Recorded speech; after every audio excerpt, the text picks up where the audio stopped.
Humans of the cardboard, welcome back to Just Nuts, guys. Today, another deck profile. Listen, we're in a tier 0 format, so we have to find decks that we think have good matchups versus tier, even if the engine is not as good, because let's just face it, there's no engine quite as good as tier. Sprite is up there, but not as good. Flunder's not even up there, it just has Shifter. So, yeah. But yeah, all things said here, I think Weather Painters actually have a really solid matchup into tier. This is one of those decks where, because they play such a unique style, the way they fundamentally work, they're able to play some of the most crazy cards in the game that, like, usually a deck can only play like one of them, but this deck can just like play like all of them. It's crazy. You'll see when we get there, but yeah. Let's get into this thing. So starting off here, we have our Weather Painter lineup. I'm on triple Snow, triple Thundery, triple Cloud, and then the one Aurora. This is fairly standard. These are really the only any kind of good Weather Painters for the main deck. Snow is your best starter. On normal summon, it's placing any canvas into the spell and trap zone. By the way, that places, so it can't even be ashed, which is nice. Thundery can send any spell or trap continuous you control to the grave to place another canvas straight from the deck. Again, really good. And he's also 1700 for a level 3, and Snow is 22 defense, which is pretty solid. Both those are like by far the best ones. And then Cloud got a lot better when the new field spell came out earlier this year, but he just says if any Weather Painter card is sent to the graveyard, he can target 2 Weather Painter spells and traps in grave and place them back into your spell and trap zone. It's really good. So for some of the link summon plays, this card makes those like super resource efficient, which is really good. So yeah, he used to not really be that great, but now he's like way better because he's way more proactive than he used to be. He used to be like so reactive. And then Aurora, you play her because she allows you to get protection for your canvases, as well as if you contribute summon her, she's just straight up Snow. Like, she'll place another thing there, but while she's on the field, you cannot target or destroy any Weather Painter spells or traps. And then the last thing to note, if you're not privy to the Weather Painter strategy, I told you all their main effects, but their secondary effect they all share. If they've been banished by a weather card in the last turn, on the next standby phase, they special them, summon themselves back. That's what this deck does. It banishes them as cost. They all come back, and it allows you to have like continual bodies rotating back into rotation, which is really cool. So that's it for the Weather Painter lineup. From there, you've got some hand traps, triple Gamma and the driver. I think this is just so good in the deck. I also play triple Shifter. Yeah, these are the only hand traps I play. I think they just have unbelievable synergy in the deck. This deck just does not really use... The only way this deck uses the graveyard at all is, like I said, with Cloud. It's like doing a Cloud line where you're sending stuff to grave just so you can use Cloud to set them back, like place them back to your field. If you're not doing that exact line, the deck has like almost exactly 0 synergy that has anything to do with like the graveyard. So Shifter's just too good not to play. If you're going second, you're really just going first versus tier with this card, and it forces them to have orange light or like lose the game, in which case you could also have Gamma and still win the game. So yeah, it's pretty insane. But also Gamma, because your deck, your canvases are like quick effect banishing all these guys on the opponent's turn, it is super easy to just clear all the monsters off your field so that you can fire this guy. One thing to keep in mind though, if you have this in hand, the trap card locks you from special summoning from deck. So if you do that and you don't like have driver in hand or in grave, you would be forced, you're not forced, but you wouldn't be able to resolve this card once you resolve that. So just keep in mind, that's really like the only confliction those have. And then some weird stuff. I have double Alpha and a Pankratops here. One thing I will say to you, if you have access to Kashtira Fenrir, please guys, please play Kashtira Fenrir here. It's just way more versatile than these cards. These cards like literally can't, like will not summon turn 1. Whereas Fenrir like also makes your board better turn 1. So he's just so much better in that regard. That being said, though, these are still like relatively good because even like on turn 3, if you went first, you'd be able to like banish all your monsters to like plus a bunch, and then these guys would be able to jump on the field and like threaten your opponent's board. So these are like a fine like jank version of that, or you could look for another hand trap to play. But if you have access to Fenrir, please just play Fenrir. It's just so much better here. It's like just as good going second in most of the scenarios as these cards, but it also is like legit good going first. So I would recommend that if you have it. If not, this is totally fine if you don't. Or you could play a hand trap if you don't want to play those. All right, moving on here, I guess we should get into the weather spells. Triple copies of weather forecast, triple copies of weather canvas, or snowy canvas, and then 1 copy of rainy canvas. This is all I play here. Forecast is insane. This is the new field spell we got earlier this year. It places a weather spell or trap from deck when it's activated. It allows you to use your canvases as link material. And 3, it gives you an additional normal summon. Like, this card does so much. The only thing it doesn't do is get you to a painter. So if you see spells and traps without the painters, you lose the duel. That's kind of like the one thing with the deck that, like, you have to be wary of. Luckily, you play so many, like, crazy floodgate and stun cards that, like, we could just straight up, like, survive for, like, 3 or 4 turns. Even versus a meta deck in some situations, until we just draw a painter. So that's okay. Snowy, this card's insane. So all the other canvas, all the actual canvases are continuous. This one's the field spell. In the spell and trap zone, they'll banish a weather painter that's in the right column for them to like do something. Snowy will just search any weather card from deck to hand, but you can't add cards from deck to hand for the rest of the turn, so just be careful with that effect, not like to need a search again. Rainy has the effect where it can target a spell and trap card your opponent controls and bounce it to the hand. If this was more permanent removal, it'd be way better, but still, just to be able to like respond to stuff like Soliak, other field spells so that they don't resolve and they have to like wait another turn on them, can still be okay. And just because it's a continuous, so it's just live every turn, makes it so it's very hard for your opponent to actually get those cards actually live and in rotation. So still cool nonetheless. But yeah, Snowy and Forecast are the best ones because they are so good to open like with a painter, particularly one that's not, because Snow gets you to those, but like opening with Snow means like it's a 2-card combo. Opening with any of the other ones, you know, just makes it like an actual play. So those are both really nice. Triple Prosperity, this is your consistency card. You have to play something here.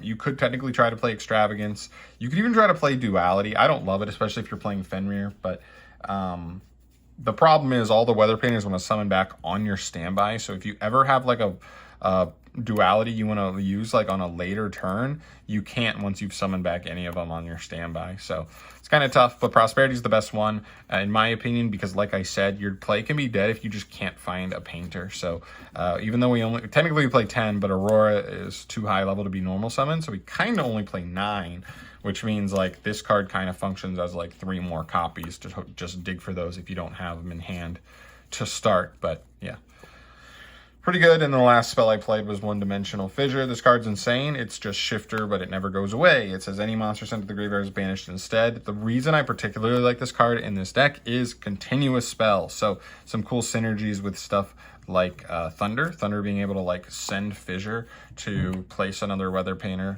canvas to the field is pretty sweet. That's the main synergy, but you know, usually in most matchups you don't even want to clear this card, but it's good even versus tier. Like activating this into their board like really threatens them, because like anything you do, they don't get to, everything's getting banished. You don't care about their graveyard disruption, so they can actually get pretty punished by it. Just to remove it, they have to like lose a bunch of resources, which is cool. And then for the trap canvases, this is one thing that I will say I am not 100% certain on, the ratio for this. Right now I just have 1 and 1. I'm considering playing a second Thundery, but yeah. So Rainbow says if your opponent controls a monster, you can special summon, you can banish a weather painter to like special summon a weather painter straight from the deck. And then Thundery says if a weather painter battles an opponent's monster, banish that weather painter to non-targeting, non-destruction, return that monster's battle to the hand. So it's monster removal. It's not great, but like it takes the battle phase.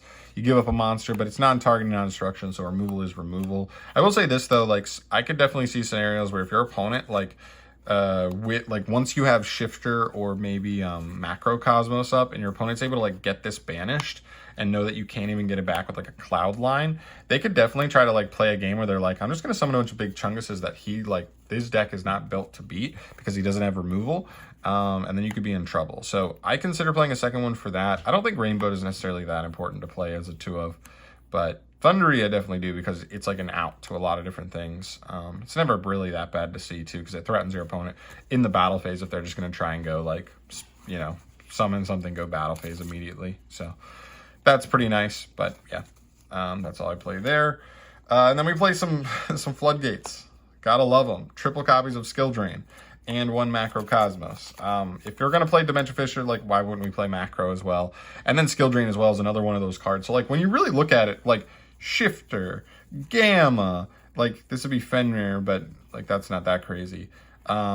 Fisher, Skill Drain, Macrocosmos, like, all of these cards, you're like, some decks can play maybe one of these, like, realistically, or, like, I guess the Macros and the Fissure and the Shifters all kind of go hand in hand, but like also with Skill Drain, so like no effects on field and nothing hits the grave, like that isn't, like, if you resolve both of these, like, you just win the duel most likely.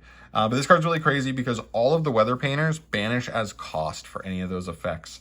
In which case you can even chain them at times. So if I go, like, if I have a canvas already on field and I go normal summon snow and I go snow effect to like place, you're like, oh, but you're under Skill Drain. But you can chain the other effect to like quick banish snow, so that way her first effect resolves because she's not being negated anymore on the field by Skill Drain. And so you get like both effects, which is really good. So you play almost entirely unhindered by Skill Drain, except for like the Link monsters. But you know, you can, like, once you get these up, like, your opponent's not playing, so you don't even like need to get to the Link monsters anymore. But yeah, I think those are like pretty crazy. And the last card in my deck was triple copies of Torrential Tribute. I like this card as well because, like, removal, we're definitely lacking a bit of removal. Like, the only removal the Weather Painter deck has is like one of two things. You have to either get Thundery Canvas set up and go battle phase, or you have to have enough material to make Moonbow and use Moonbow, but Moonbow only Farfas, like, it banishes something to the end phase, so like it's not even that permanent, so it's only okay. This just felt really good, like, and especially with like Macro, Shifter, and Dimensional Fissure, like this card wiping a board can be good. I know like it in a vacuum by itself versus tier is not great, but like once you have any of those cards set up, this card's insane. And then also with Skill Drain to like help this card resolve into a board is really, really nice. So I felt like it was pretty complementary to like all the other like powerful cards that the deck has. And like, that's the downside of the deck. The downside of the deck to me still is that, like, unless you see like the 3-card combo, I don't believe you can do it with any 2-card combos. Unless you can see it with the 3-card combo that gets you into like the Negator turn 1, the engine doesn't set up interruption. So you have to play the Shifters. You have to play the Gammas. That's why you would play Fenrir, because it would also give you a way to get extra interruption turn 1, just to help you have something. The Fissures, the Skill Drains, the Torrentials, you have to find those, and that's why we play such high impact cards like those, because like if you only see 1 or 2, they need to be 1 or 2 big ones to help you survive, because that's what this deck does. Once it starts snowballing, it's very hard to stop. So yeah. All right, into the extra deck. 2 copies of Moonbow, 2 copies of Rainbow. These are pretty standard. Moonbow is good for removal. Rainbow is good for negates. Just kind of depends on the situation you're in. And Moonbow is banishing stuff every turn because like you're banishing a Weather Painter to do it, and you're getting it back in standby. So even though they get their card, their monster back as well, you can just keep continually banishing it. So it's not that big of a deal. It's just a little bit more proactive. So I like it, but although you are not making it as often as Rainbow, because Rainbow is like sealing up duels, right? You'll just have like 2 or 3 Omni Negates, the game's over. A couple Link 2s, 1 Protector of Agent's Moon, 1 Asa, 1 Lina, and 1 Lambda. Mainly the only things here to focus on is Moon's pretty cool. I thought about like Unicorn or Cerberus, and I was like, which one's better? And I was like, oh, Moon is just like entirely better. So Moon takes any 2 fairies and it tributes itself to target any card your opponent controls and destroys it. Or actually it tributes any fairy, but ideally you'd probably tribute itself. But like, I don't know. Like I was like, this is just infinitely better. It just does the same thing that both of those do, but you don't lose a card in hand. You do lose bodies on the field, but like you don't really care about keeping Cerberus or Unicorn once you pop a card anyway. So this card is just like infinitely better than those. Pretty good utility card for fairies in general. Asa and Lina just being like the 2 charmers that this deck takes the best advantage of. Also with like Fenrir in the format, you could like take an opponent's Fenrir, then search your own Fenrir, which is pretty cool. And Lina, I know lights aren't super popular, but they will be one day. And Lambda just for the Gamma package, pretty much. Access code in Bomber for the Link 4s. Access code makes sense because like if you need to be aggressive and like win a duel, or like you're getting close to time or something, being able to turn like a rainbow or a moon bow into this and just, you know, pop a board and then also just maybe kill or even get like a ton of damage can be huge. And then Bomber. So Bomber has a particular interesting like synergy in the deck. The fact that like all of your weather painters are summoning back on the next standby. So if you can make him by doing like a super resource efficient link into like rainbow or moon bow and then link up into him, and then you have like 1 or 2 painters coming back on standby, they'll just summon under him and he will like attempt to like wipe the board of everything. And then again, if you put another weather painter on the field and your opponent has a monster, like once they kill a monster, you can like use the trap to like special summon a weather painter straight from the deck on their turn, and again trigger Bomber to wipe. So you can just like wipe their board like multiple times under this card. It's a card that the deck doesn't facilitate making all that nicely, but like if you can, and maybe there's a world where like down the line we'll have a new engine that like can work with this deck pretty well, where it just spams the board a lot and making this is like way easier. But like, I don't know, right now it's just like really cool synergy. Play this package just cause this deck is like mostly level 3s, so just making you know, this and this for a double Zeus can definitely be clutch and save your Heine at times. And the last 2 cards, these are just if you resolve Gamma on your turn. If you resolve it going first, you just want to hand rip your opponent for 1 card extra. And then if you're going second, you just want to summon this. It's a 3k beater that also like wipes the board. There's probably other 8s you can consider as well, but I think this one generically probably has the most legs going second. But yeah, that's pretty much it. This deck's really cool. I highly recommend you look at it if you're looking for something interesting with an interesting play style, very control oriented. But also just plays like so many broken cards that like shit on the meta. Again, if I could wish for any 2 things for this deck, I would wish for 1, either a Link 1 or a Link 2 that gets you a resource. Like I think a Link 2 that gets you a resource would be fine because it would make a lot of your combos, I believe, 2 card combos, not 3 card combos, which is nice. And I would say, oh my God, I'm going crazy right now. What is it called? Oh, a canvas. I would want a canvas that is just like a basic interruption, even if it's like an impermanence. You know what I mean? You know how all these are like, oh, banish a monster to like bounce a back row, in the battle phase bounce a monster. So we kind of have monster and spell and trap removal. It's not amazing, but it's there. So what if we just got like, you know, banish a weather painter, target a monster on the field, negate it till the end of the turn? Like, I feel like that would be so like simple, not overly powerful as an interruption. I feel like Sulliek is just like, that's kind of what we see in Sulliek, but like give this deck its own Sulliek, so that way even its basic lines would still get you to a basic interruption, where like you could pair it with like a Fenrir, and like that's actually something. Like even that basic line is like Fenrir plus that imperm effect plus maybe like a, you know, a macrocosmos or a dimensional fissure, and like we are absolutely cooking. Just some ideas there. Konami, please follow through. I know we got stuff this year. I don't expect anything in 2023, but maybe like a year or 2 down the line, maybe all they need is like that card would be great. If you wanted to really go the extra mile, the Link 2 would also be really welcome. I also thought about weird stuff like Orange Light in the list, because it's you know, you play 10 fairy monsters, but it's pretty neg. The deck doesn't really get any resources back by like sending any of the fairies to grave. It's a cool card for like protection and like another hand trap going second, but unless the deck had a way to like actually like get a resource by like having a painter go to grave, I'm not that worried about it. So, but it's still a cool idea. But yeah. That's pretty much it for today, guys. Thank you so much for watching. As always, please let me know your thoughts down in the comments section below. I would love to hear where you guys stand on this deck. I know we all agree that it has, like, because it can play the insane, like, floodgates and cards it can, like, we know it has, like, a decent tier matchup, especially for, like, where most people consider this deck to be in terms of, like, its engine. But, yeah, if there's any other tech choices or anything cool that you think you can think of that I'm not playing here, please let me know in the comment section down below. I'd love to hear your guys' thoughts on that. I'm always looking to improve my decks. So, yeah. Thank you so much for watching, guys. I'll catch you in the next video. Subscribe if you have not yet. You want to see more deck profiles from your boy down the line. Peace.